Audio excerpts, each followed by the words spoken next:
আসসালামু আলাইকুম ভিউয়ার্স। আজ আমি আপনাদের দেখাবো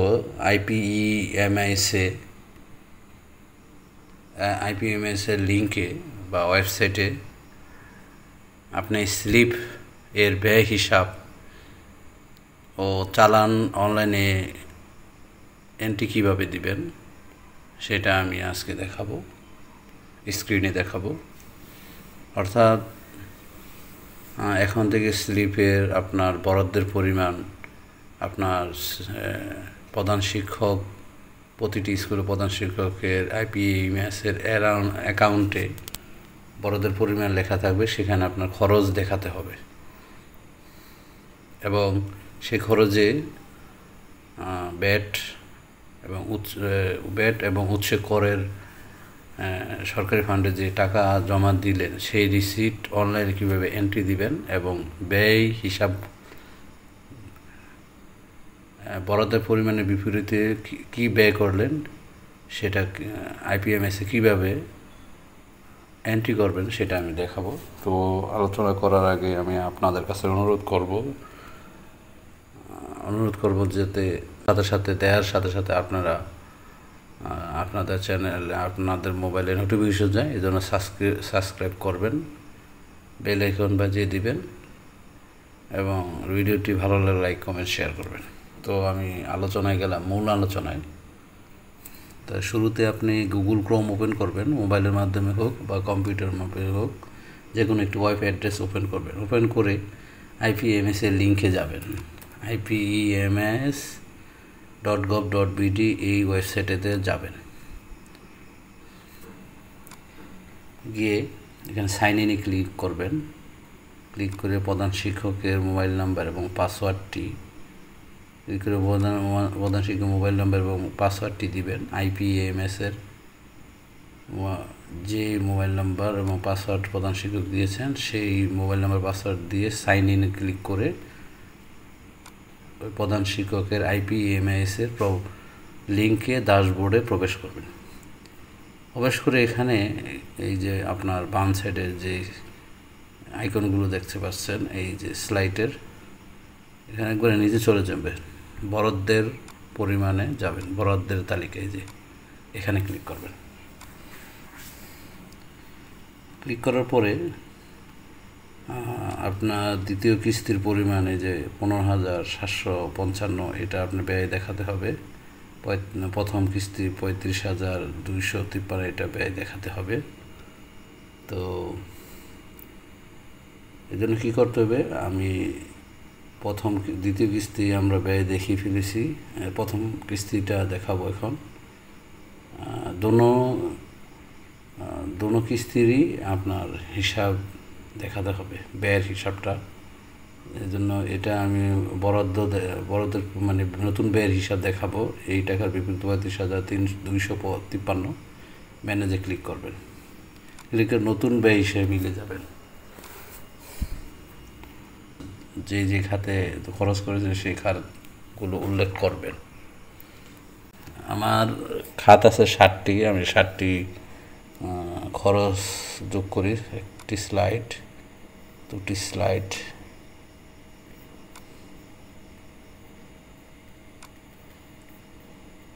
তিনটি, আমি এভাবে খরচগুলো যোগ করব। 4টি, 5টি, 6টি, 7টি। তো আমি এগুলো আস্তে আস্তে করব। আমি প্রথমটা দেখাই, এখানে আপনার ডেটটা দিবেন। ডেট হলো 02/04/2025। তারপর এখানে বাংলায় লিখবেন যে আপনার খরচের নামটা লিখবেন, বিবরণ আপনার খরচের নামটা লিখবেন। কন্ট্রোল ভি দিয়ে নেবেন, আমি বিজয় ইউনিকোড দিয়ে লিখছি, বাংলা রাখতে হবে যেহেতু। সিলিং টাকার পরিমাণটা লিখবেন, লিখলাম। এটা অবশ্যই ইংলিশে লিখবেন, টাকার পরিমাণটা অবশ্যই ইংলিশে লিখতে হবে, বাংলায় লিখলে সাপোর্ট করবে না। তবে আমি প্রতিটি খরচের তারিখ এবং বিবরণ এবং টাকার পরিমাণ দিয়ে দিচ্ছি, যেহেতু অনেক সময় লাগবে পুরো ভিডিওটি দেখাতে। আমি একটি স্যাম্পল দেখালাম, বাকিগুলো আমি নিজে দিয়ে আসতেছি। তো আমি ব্যয় হিসাবগুলো উঠালাম। এখানে আমি এটা আলোচনা করি। এখানে আপনার ব্যয় ইংলিশে তারিখটা লিখবেন, এখানে বাংলায় খরচটা লিখবেন, এখানে ইংরেজিতে খরচের পরিমাণ বা টাকার পরিমাণটি লিখবেন। লেখার পরে এখানে টোটাল আসছে। আপনি সার্ভারে এই টাকার পরিমাণটি দিলে ব্যক্তি কর্তৃক দেয় আয়কর একটা পরিমাণ আসবে অটোমেটিক, এবং দেশজ পণ্য সেবার উপর ভ্যাট একটা পরিমাণ আসবে। তো আপনি আপনার স্কুলের প্রধান শিক্ষক বা আপনি ব্যক্তি দেয় আয়কর যে পরিমাণ দিয়েছেন সেটা আপনি এখানে লিখে নেবেন। হ্যাঁ, যেমন 2750 হয়েছে, আমি লিখে নিলাম, আমি লিখেছি, তারপর আপনার দেখালাম। আবার ভ্যাট কত দিয়েছেন সেটা লিখবেন, আপনি সরকারকে কত টাকা জমা দিয়েছেন, ব্যক্তি কর্তৃক আয়কর, উৎসে কর আর কি, আর হলো দেশজ পণ্য সেবার উপর মূসক বা ভ্যাট কত সেটা আপনি হাতে লিখে দেবেন। লিখে এখানে আপনার টাকার পরিমাণটা 35,253 হতে হবে, বা 1-2 10টা 20টা কম হলে সমস্যা নাই, বেশি হওয়া যাবে না। করার পরে তো আপনারা নিচে যাবেন, নিচে দিয়ে এখানে চালান নাম্বারটি লিখবেন। ব্যক্তি কর্তৃক দেয় আয়করের যে চালান সেই নাম্বারটি লিখবেন।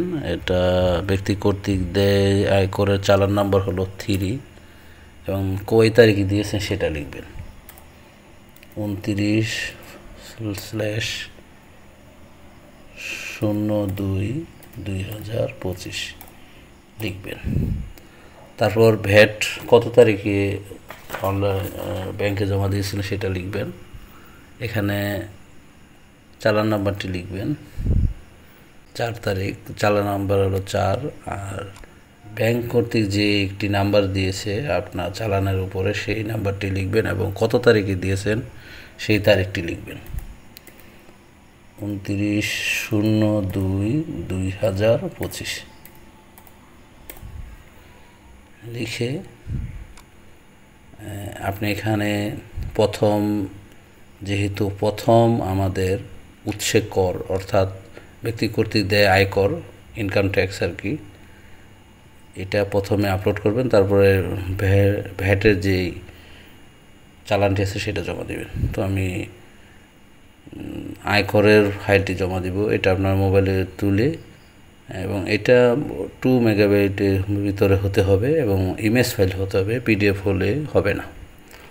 তো আমি ইমেজ ফাইল আপলোডে ক্লিক করলাম, এটা ডাউনলোডে আছে, এটা উৎসে কর, এটা ডাবল ক্লিক করবেন, তো আপলোড হবে। দেখেন আপনার আপলোড সম্পূর্ণ হয়েছে। আমার ফাইলের সাইজ হলো 340 KB।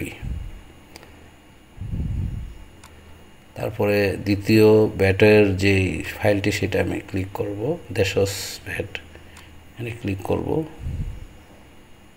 আপলোড সম্পন্ন হয়েছে। তারপরে আপনার কি কাজ করতে হবে সেটা হলো, আমার সম্পূর্ণ কাজ শেষ, ছবি আপলোড দেওয়া শেষ, তারপর সাবমিটে ক্লিক করবেন, দেখতে পাচ্ছেন, এখানে ক্লিক করবেন। ক্লিক করে আপনি কি নিশ্চিত? হ্যাঁ, নিশ্চিত করার পরে আপনার নতুন ব্যয় হিসাবের তালিকাটি, বরাদ্দের তালিকাটি যে ব্যয় করেছেন সেটা অনলাইনে IPMS-এ দেয়া হয়ে গেল। তো তারপরে দেখেন আপনার ব্যয় হিসাবটি সবভাবে সাবমিট করা হয়েছে। আপনার প্রধান শিক্ষকের যেই অফিসার উনি এটা অনুমোদন করবেন, অনুমোদন করবেন, তাহলেই আপনার এই বরাদ্দের তালিকা কাজটা সম্পূর্ণ হবে। টিউ আপনার কোনো কারণে আপনার আবেদন যদি ভুল ত্রুটি হয়ে থাকে তাহলে যদি প্রত্যাখ্যান করে সেক্ষেত্রে বরাদ্দের তালিকায় গেলে প্রত্যাখ্যানে গিয়ে আবার নতুন করে বরাদ্দের হিসাব করতে পারবেন। তো এভাবে আইনে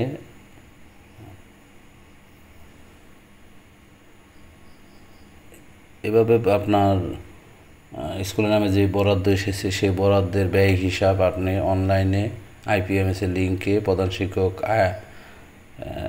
আইপিএমএসের লিঙ্কে ড্যাশবোর্ডে গিয়ে সহজে দিতে পারবেন।